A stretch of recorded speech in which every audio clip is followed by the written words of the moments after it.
Have you ever noticed how heavy a memory can feel? Not the kind that makes you smile, but the kind that keeps returning late at night. A quiet regret. A moment you wish had gone differently. A person you couldn't hold on to, no matter how tightly you tried. We all carry something like that. And the longer we carry it, the more it shapes how we breathe, how we love, and how we see the world. In today's video, we'll gently explore one of the most powerful teachings in Buddhism, the art of letting go. But this isn't about forgetting. It's not about pretending things didn't matter. It's about learning how to soften the grip we have on our pain, so we can finally rest. This message is especially for those who have lived enough years to know that life rarely goes as planned. Maybe you felt the sting of loss, the weight of guilt, or the ache of something unresolved. Maybe part of you is still holding on.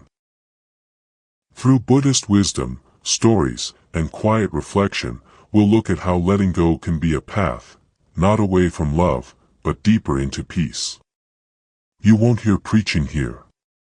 Just a soft invitation to open your heart a little, and to consider. What might your life feel like with a little less heaviness? If this message speaks to you, even just a little, I invite you to stay. And if it brings comfort, insight, or peace, perhaps give it a like or gently share it with someone else who may be holding on, too. Let's walk together.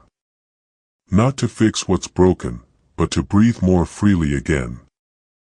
Part 1, The Weight We Carry. We all carry something. A memory that won't fade. A mistake we can't forgive ourselves for. A relationship that ended, but never truly left. A sentence we wish we never said. Or one we wish we had. Sometimes, the weight we carry isn't visible. No one sees it in our smile, in our morning greetings, or in the way we politely answer, "I'm doing fine." But inside, there's a kind of quiet ache. A holding on. A clinging. In Buddhist teaching, this is called upadana, attachment. But it's more than just wanting. It's the grasping, the deep, unconscious habit of trying to hold on to something that life is already trying to let go of. It can be a person who changed. A version of ourselves we no longer are. An outcome we hoped for that never came. We hold on not because we're foolish. We hold on because something in us still hopes that if we grip tightly enough, we won't have to face the pain of change. Or worse, the pain of loss. But the truth is, clinging doesn't protect us from pain. It prolongs it. Have you ever tried holding sand in your hand? If you close your palm gently, it rests quietly. But squeeze too hard, and it spills out, slipping through your fingers. That's how many of us live. Tightly closed. Tensed. Trying to keep things the same, long after they've already changed. There's a silent suffering in this way of being. And over time, it shapes us. It makes us afraid to love again, because love once hurt. It makes us hesitant to dream, because something once failed. It makes us harden our hearts, little by little, until even joy feels unsafe. Some people carry the past like armor. Others, like a wound that never closes. And yet, the Buddha never said suffering was weakness. He said it was human. But he also said there is a way through. Letting go is not about denial. It's not about pretending we weren't hurt, or that it didn't matter. It's about recognizing that holding on isn't healing. And that peace, true peace, begins the moment we choose to release. But here's the most important part, letting go doesn't mean we stop caring. This is where many people, especially in the West, misunderstand the Buddhist idea of non-attachment. They think it means becoming indifferent, detached, cold. But that's not what the Buddha taught. To let go is to love more purely, more freely, without possession, without demand, without needing anything in return. Think of the sky. It doesn't hold the clouds. They come, they go. And the sky remains open. The pain we carry doesn't make us less worthy. It simply means we've lived. But sometimes, the most compassionate thing we can do, for ourselves, is to pause, breathe, and ask, what am I still holding on to? And even more gently, is it time to put it down? Some burdens are not meant to be carried for a lifetime. Some memories are not meant to define who we are.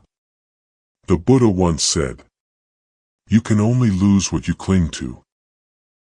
And in that loss, there may be space. Space for healing.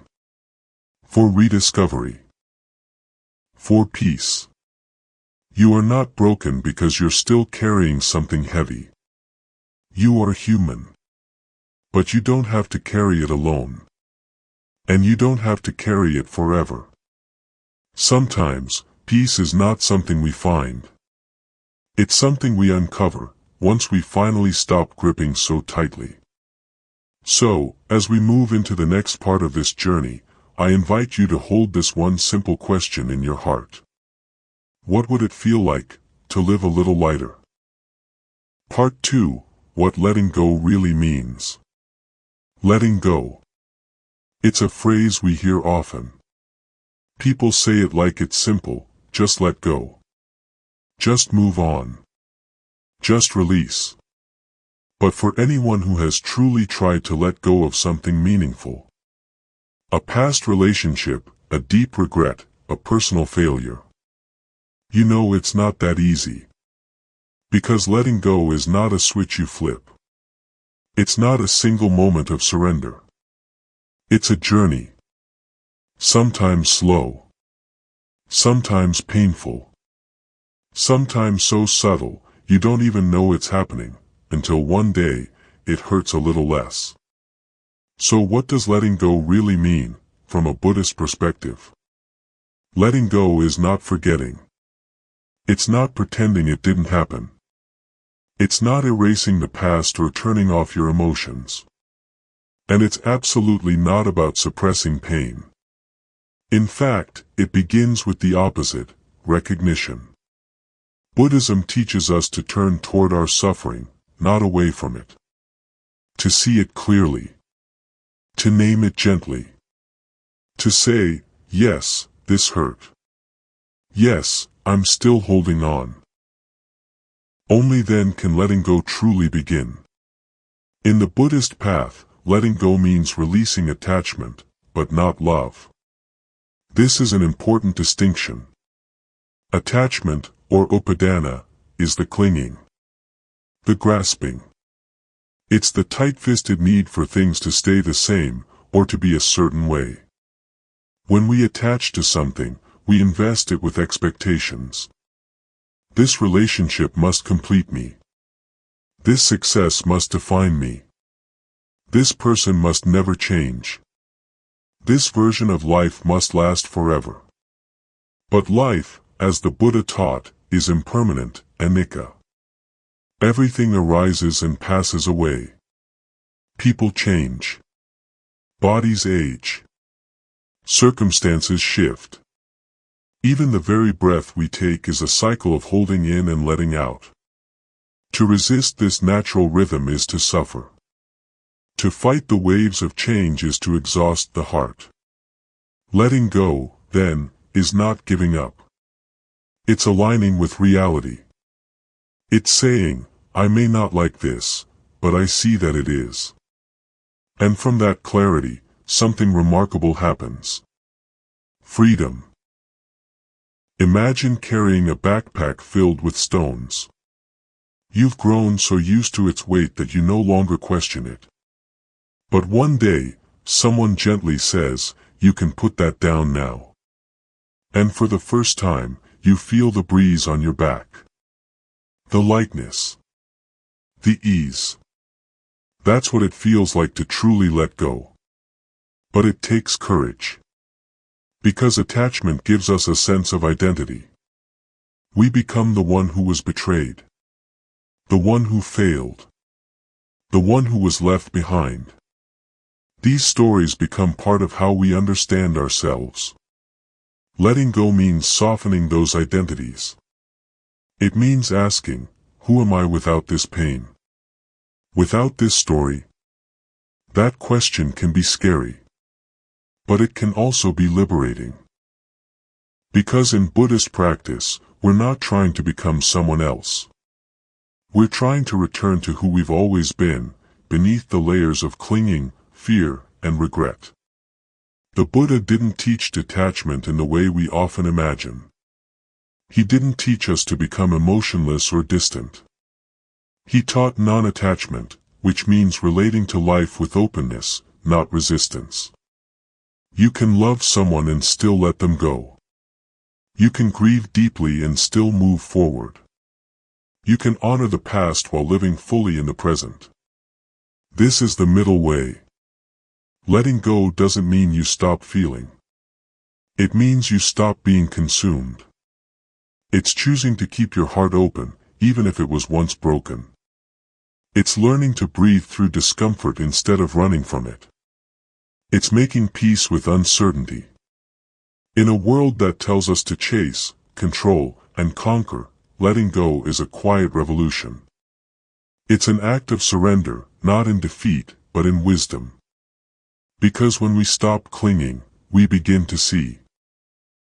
We see beauty in imperfection. We see lessons in loss. We see love that doesn't possess, but frees. So if you're holding something tight right now, some pain, some expectation, some memory, know that you don't have to drop it all at once. Letting go happens in breaths. In tears. In still moments when you finally say, I don't need to carry this anymore. And maybe, just maybe, that's where healing begins. Part 3, A Buddhist Story of Release. Let me share with you a story. It's a story that has been told for over 2,000 years, yet it still touches hearts today, especially those who have loved, lost, and tried to hold on when the world felt like it was falling apart. There was once a woman named Kisa Gotami. She lived in ancient India, during the time of the Buddha. She was a young mother, full of love and hope, raising her first and only child. But tragedy struck, as it often does when we least expect it. Her son became ill. Within days, he passed away. But Kisa Gotami could not accept it. She had known pain before, but nothing like this. The emptiness in her arms, the silence in her home, the unbearable stillness where a child's laughter once lived, it was too much. Her heart broke in a way that no one around her could fully understand. So she did what any desperate, grieving mother might do, she refused to let go. She clutched the small, lifeless body of her son to her chest and went from house to house, begging for a medicine that would bring him back to life. People turned her away. Some pitied her. Others told her to accept the truth. But she couldn't. Not yet. Eventually, someone pointed her toward a man unlike any other. They told her, go to the Buddha. He may be able to help. With a flicker of hope, Kisa Gotami found the Buddha and fell to her knees, still holding her son. Please, she begged, bring him back to me. I'll do anything. The Buddha looked at her, not with judgment, but with deep compassion. He saw her pain. He saw her clinging. And he didn't tell her she was wrong. Instead, he said gently, yes, I can help you. But first, bring me a single mustard seed, from a household that has never known sorrow.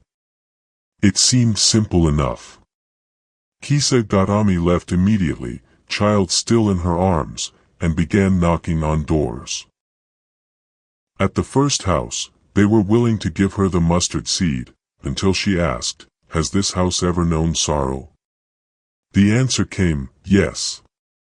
We lost our father last year." She tried another house. A woman answered, "Yes, we lost a daughter when she was still young." House after house, story after story, sorrow was everywhere. Grief was not hers alone. Pain did not belong only to her. And something began to shift. The more doors she knocked on, the more she realized everyone was carrying something. A wound. A loss. A heartbreak. The world wasn't singling her out, it was simply being what it is, impermanent, unpredictable, imperfect. By the time she returned to the Buddha, her arms were empty. She had not found the mustard seed. But she had found something else, understanding. And in that understanding, her healing began. Kisa Gotami's story is more than an ancient tale. It's a mirror for our modern hearts. So many of us carry loss. It may not be the loss of a child. It might be the loss of a dream, the passing of time, a relationship that ended but still haunts us. And like Kisa Gotami, we don't let go easily. We try to bargain with reality. We hold on to the what-ifs and the if-onlys. We keep searching for a mustard seed, a way to go back, to undo what's already been done. But the truth the Buddha offers is not cruel. It's compassionate. He doesn't say, "Don't grieve." He says, "Grieve, and see that you are not alone." Letting go is not the same as forgetting. It's not saying your pain wasn't real. It's realizing that your pain is part of a shared humanity. When Kisa Gotami saw that sorrow touched every home, something inside her softened. Her grief was still there, but it was no longer isolating. It was no longer consuming. It became something she could walk with, rather than something she had to run from. That is the first step of letting go, recognition. Not pushing pain away, but embracing it with open eyes and a tender heart. In the West, we often try to move on too quickly. We try to stay strong, to hide our hurt. But the Buddhist path reminds us that strength is not in suppression. It's in seeing clearly, and feeling fully, without being destroyed. So, what is this story asking us to consider? Maybe this. If sorrow has touched every home, if loss is part of life, then what we're feeling isn't something to hide or be ashamed of.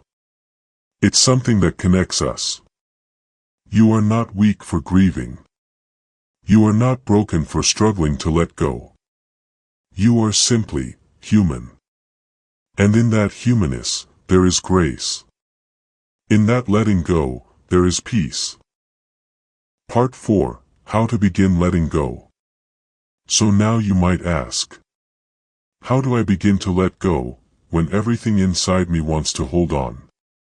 It's a question many of us carry quietly, especially in the later seasons of life. We've lived through so much, love, loss, disappointment, joy, and over time, certain memories, regrets, or patterns cling to us like ivy. We don't always realize how tightly we're holding on, until something within us begins to ache. Letting go, as the Buddha taught, is not a dramatic gesture. It's not an instant release. It's a practice. A path. A choice we return to, again and again, with kindness. And like most healing things, it begins with awareness. Take a moment and ask yourself, what am I still holding on to? Is it still helping me, or is it quietly hurting me? Maybe it's an old story you tell yourself. I failed. I'm not enough. It was my fault. Or maybe it's a version of life you thought you should have had. A lost opportunity. A love that never came back. A goodbye that never felt complete. Whatever it is, don't rush to let it go just yet. First, just see it. Not with judgment, but with compassion. As if you were holding a small, trembling bird in your hand. In Buddhist mindfulness, this step is called bare attention. It means we simply notice. No fixing. No analyzing. No resisting. We breathe. We observe. And in that stillness, something in us begins to soften. Because here's the truth. You cannot force yourself to let go. You can only create the conditions in which letting go becomes possible. So what are those conditions? The first is self-kindness. Letting go is hard because it often brings up fear. If I stop holding on, who will I be? If I forgive, does it mean what happened was okay? If I move forward, does that mean I've forgotten? These are honest, human questions. And they need gentle answers. Letting go is not the same as forgetting. It's not erasing the past. It's remembering without being ruled by it. You can still love someone and know they're no longer meant to be in your life. You can still feel regret and choose not to live there anymore. You can still honor what hurt you, and release its power over you. A simple practice that many Buddhists use begins with the breath. Because the breath, like life, is always arriving and leaving. Each inhale, welcoming. Each exhale, releasing. So try this, right now. Sit comfortably. Place one hand over your heart, the other on your belly. Inhale gently, feeling the breath enter. As you exhale, say softly in your mind, I am safe to release. I am ready to soften. I am allowed to heal. Do this not as a performance, but as a prayer. Not a demand, but an invitation. Because healing isn't loud. It's quiet. It happens in moments we barely notice. A shift in thought. A loosening of tension. A breath that feels lighter than the last. Another way to begin letting go is through compassionate reflection. Ask yourself, what have I been clinging to because I was afraid? What might happen if I trusted that I don't need to control everything? You see, much of our suffering comes not from the pain itself, but from our resistance to it. We think if we hold on tightly enough, we can prevent more hurt. But the paradox is this, the tighter we grip, the more we suffer. Letting go is an act of trust. Not in others. Not in outcomes. But in life itself. It's trusting that even if things don't go as planned, you will still be okay. It's trusting that peace doesn't come from fixing everything, but from learning to be with what is. And finally, remember this. You don't have to let go all at once. You can let go in pieces. One breath at a time. One small release. One quiet yes to what is.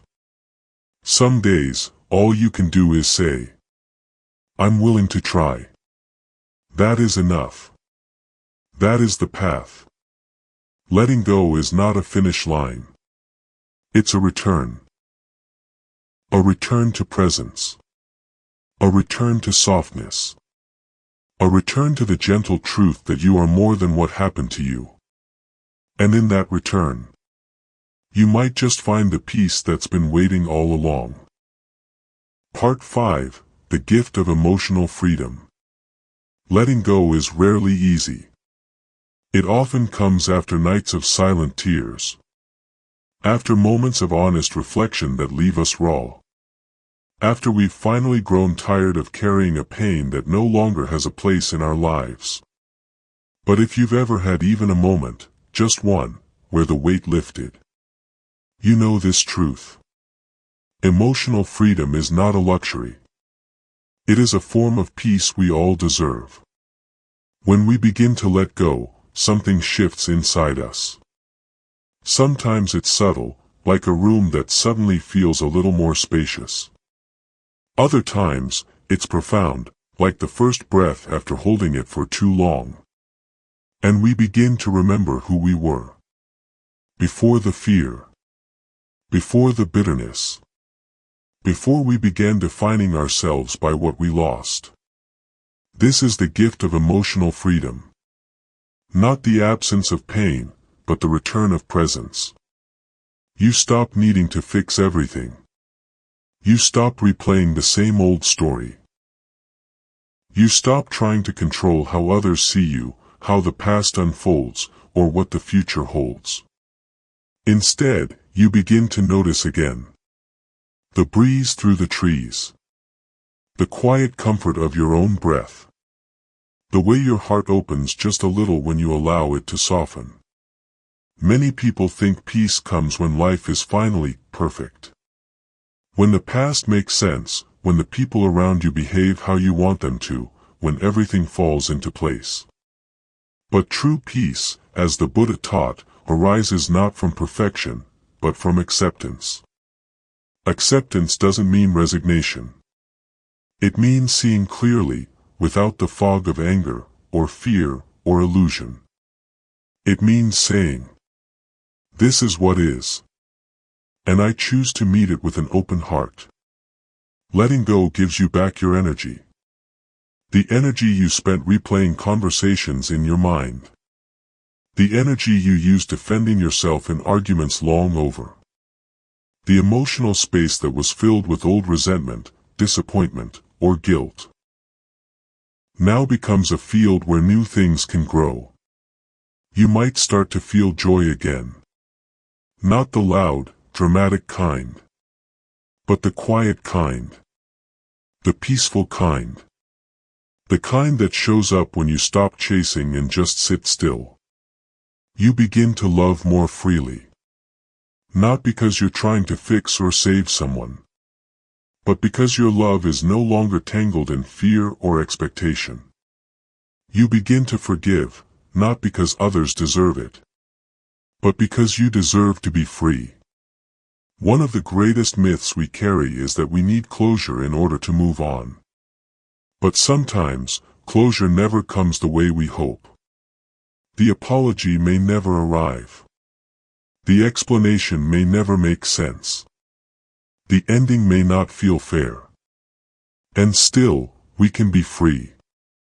Because emotional freedom is not something others give us. It's something we give ourselves. When we stop waiting for the story to change, we begin to change the way we carry it. Letting go doesn't erase the past. It changes your relationship with it. It says, "Yes, that happened. Yes, it hurt. But I choose now to live forward." And in this choice, you become lighter. You laugh more easily. You sleep more deeply. You find yourself drawn to quiet moments again, not because you're hiding, but because you've come home to yourself. This, too, is the fruit of Buddhist practice. To see things clearly. To feel them fully. And to let them pass when it is time. So if you're wondering whether you can ever truly be free from what you've carried, know this. You don't have to forget. You don't have to pretend. You simply have to begin. One breath. One step. One small act of courage to loosen your grip. And open your heart. The freedom you're seeking is not far away. It's already within you. Waiting. Softly. Patiently. Just on the other side of letting go. Conclusion, a gentle invitation to peace. If you've made it to this moment, thank you. Thank you for sitting with these stories. Thank you for letting these words meet the tender parts of you. And thank you, most of all, for being willing to explore the gentle path of letting go. This isn't an easy journey. It asks for honesty. It asks for courage. And sometimes, it asks us to walk through places in our heart we've kept locked away for years. But maybe, just maybe, there's something waiting on the other side. A little more ease. A little more breath. A little more trust in yourself, and in the unfolding of life. Letting go doesn't mean you failed. It doesn't mean you're giving up. It means you're choosing peace over control. Freedom over fear. Presence over the pain of the past. And that choice, made in quiet moments, again and again, is a powerful one. So wherever you are in your journey, whether you're just beginning, or slowly softening, or still unsure if it's possible, know this. You are not alone. Your pain is seen. And your healing matters. If this video offered you even a moment of reflection, of comfort, or of peace, I invite you to support the channel with a like, or gently share it with someone who may need it. And if you'd like to continue walking this path together, consider subscribing. There's more to explore. Until then, may you be well. May you be safe. And may you feel, in your own time, the lightness that comes when we finally let go.